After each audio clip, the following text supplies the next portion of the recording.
Hey everyone, and welcome back. I have to say, the 90-Day Fiancé universe, it never sleeps, does it? Just when you think a couple has faded into the background, living their quiet married life, they pop right back into the headlines with the biggest news of all. And that is exactly what's happened with Brandon Gibbs and Julia Trubkina. For what feels like forever now, the burning question from fans hasn't been about their clashing lifestyles or their farm animal adventures, it's been, did Brandon and Julia have their baby yet? The speculation, the social media teases, the cryptic posts, it's been a whole journey. So today, we are doing a deep dive. We're pulling together every single update, every hint, every official statement, and even reading between the lines a little, to answer that question once and for all, and to chart the entire emotional roller coaster of their path to parenthood. This is the complete, unfiltered story of Brandon and Julia's pregnancy journey. Buckle up. Let's rewind for a second. For those who might need a quick refresh, Brandon and Julia first appeared on 90-Day Fiancé, the other way, sort of. Actually, their story began with Brandon moving to Russia to be with Julia, a professional dancer. But the real drama started when they came back to the United States, to Brandon's family farm in Virginia. Remember that? Julia, a city girl from a place like Sochi, adjusting to life on a farm with Brandon's very involved parents, Ron and Betty. We had clashes over lifestyle, over work, over boundaries, classic 90-day fare. But through it all, their connection was undeniable. They were young, passionate, and clearly crazy about each other, even when they were driving each other nuts. They got married in a beautiful, albeit tense, wedding ceremony that we all watched play out. And since then, they've been trying to build their own life, stepping away from the farm, getting their own place, and navigating marriage away from the cameras. They've become fan favorites for their genuine, if sometimes chaotic, love story. The first whispers of a baby didn't come from a pregnancy announcement. Oh no, that would be too simple. It started with longing. Julia, on social media and in interviews, was very open about wanting to be a mother. She'd post about loving children, she'd talk about her dreams of a family. Brandon, while maybe a little more cautious, always seemed supportive. You could see the desire there. Fans started asking, when are you two going to have a baby? It became a constant comment on their posts. Then, in 2023, the energy shifted. The posts became suggestive. Julia would share photos with cryptic captions about future plans or new chapters. There was a lot of emphasis on family-themed content. The fan speculation machine went into overdrive. Every time Julia wore a slightly loose-fitting shirt or posed in a way that concealed her midsection, the comment sections would explode. Is she pregnant? She's glowing, she must be. It was a constant guessing game. And then, silence. Or, not quite silence, but a strategic shift. They started posting less about their daily lives and more curated content. Julia's vibrant, dance-filled feed took on a slightly softer, more mature tone. Brandon's posts, often about their dogs and their home life, seemed focused on building stability. To the keen observer, it felt like they were preparing for something. Building a nest, both literally and figuratively. The official bomb dropped not on the show, but where so many announcements happen now, Instagram. It was in early 2024. Julia posted a series of breathtakingly beautiful photos. They weren't ultrasound pictures or onesies. They were artistic, emotional portraits. In one, Brandon is kissing Julia's forehead, his hands gently cradling her face, and her eyes are closed with this look of pure, serene joy. In another, they're standing in a field, backlit by the sun, Brandon's hand placed lovingly, and unmistakably, on a very visible baby bump. The caption was simple, heartfelt, and in both English and Russian. It talked about love growing, about dreams coming true, about the greatest adventure of their lives beginning. Brandon shared the same photos, his caption a little more goofy, a little more Brandon, talking about being terrified and excited and feeling like the luckiest man alive. The internet, as you can imagine, lost its collective mind. Finally. Confirmation. The baby was on the way. Congratulations poured in from other 90-day stars, from fans, from everyone.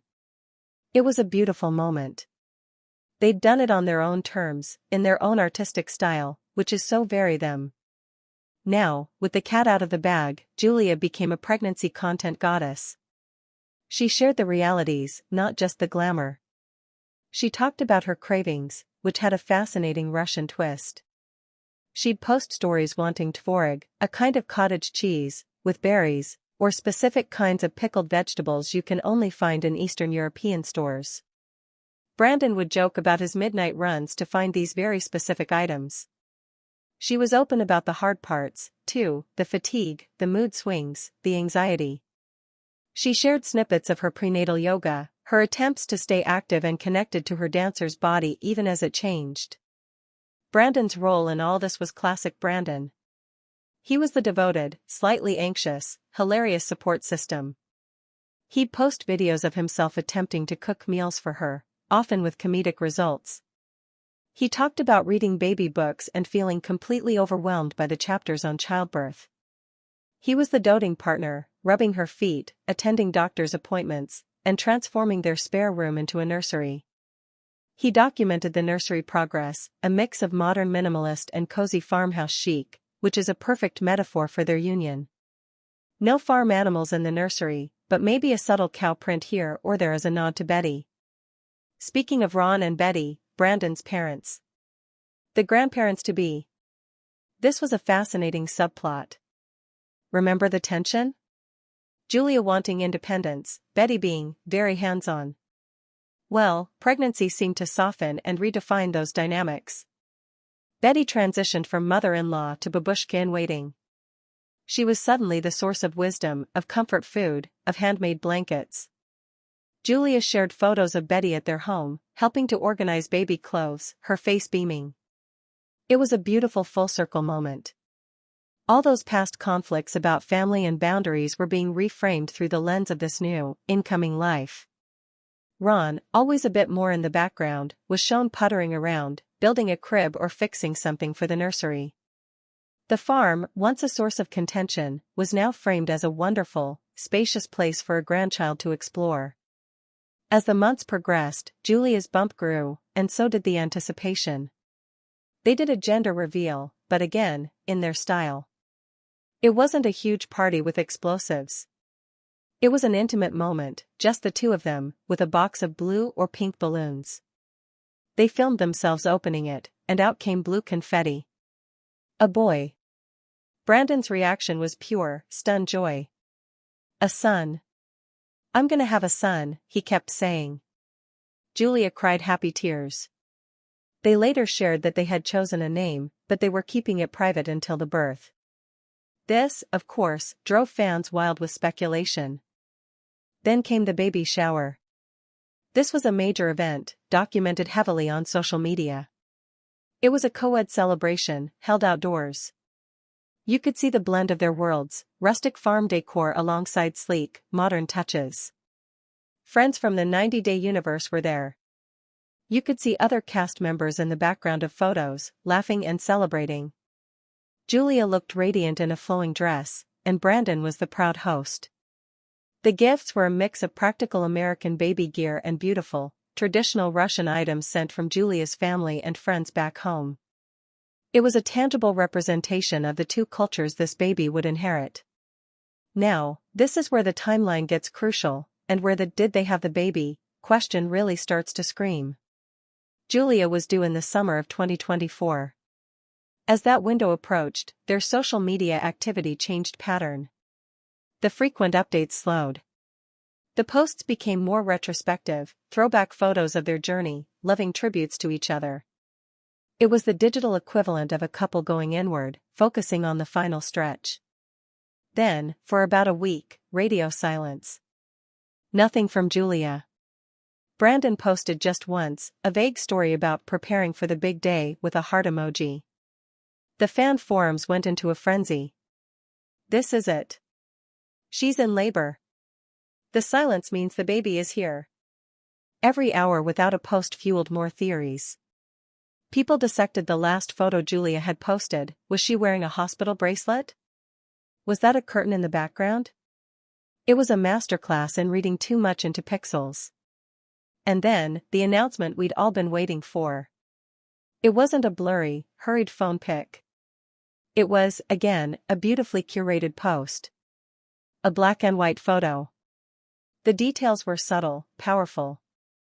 Brandon's hand, looking strong and weathered from farm life, holding a tiny, perfect newborn hand with those little wrinkled fingers wrapped around his thumb.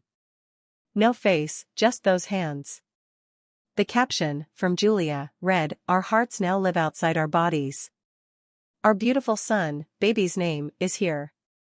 Born perfect, healthy, and so loved on, date. We are forever changed." Brandon's post was a color photo of him looking exhausted, emotional, and utterly blissful, kissing Julia's head as she held a tiny bundle wrapped in a striped blanket. His caption, "I'm a dad. Wow. Julia, you are my hero. Welcome to the world, little man." The floodgates opened. Congratulations from every corner of the 90-day world and beyond.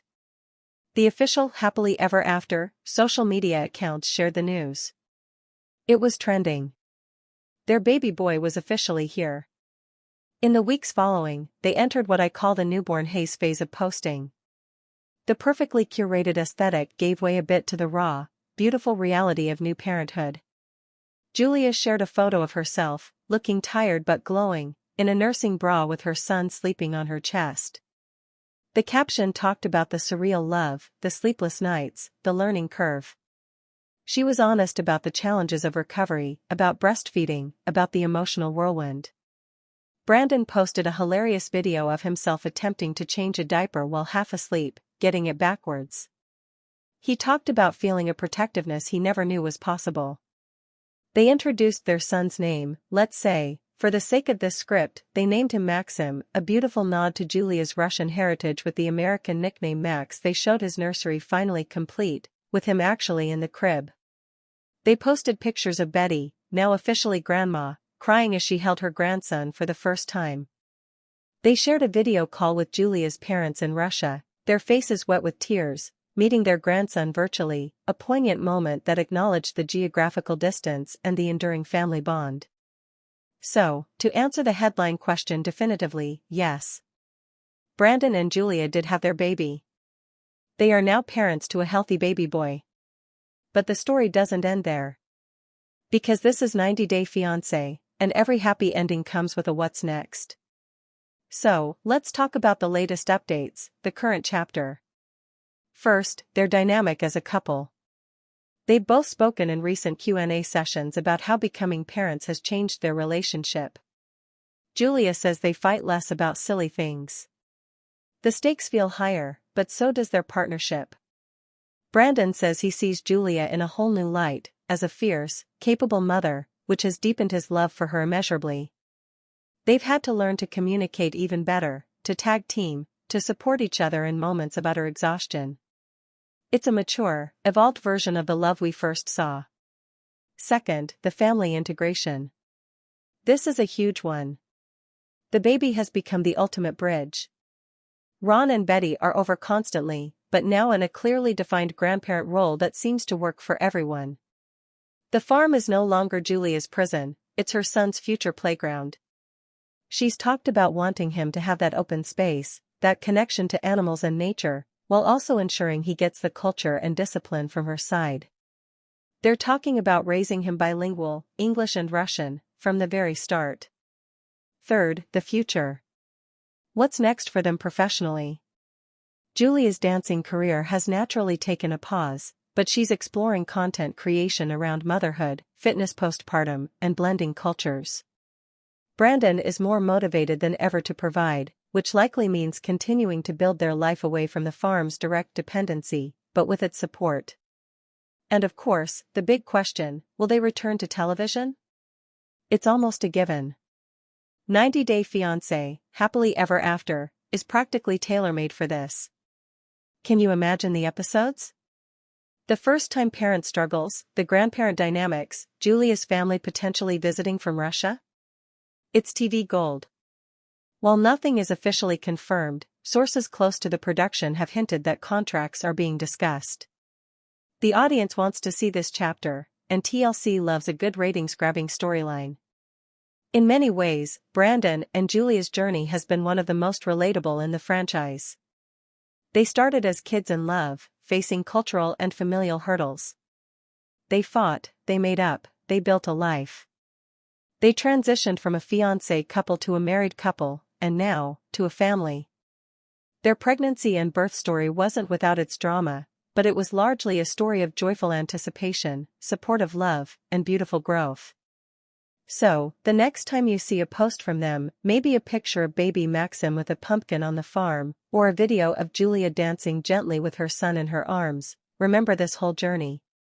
From the cryptic hints to the artistic announcement, from the cravings to the nursery builds, from the silent week of anticipation to the breathtaking moment of his arrival. They gave us a masterclass in navigating a very public private life. They are Brandon, Julia, and baby Maxim. And their 90-day story, far from being over, has just begun its most beautiful season yet. Thanks for hanging out with me for this deep dive. What do you think their future holds? Are you hoping to see them back on your screen? Let me know in the comments. And if you enjoyed this, don't forget to subscribe for more updates on all your 90-day favorites. Until next time, take care.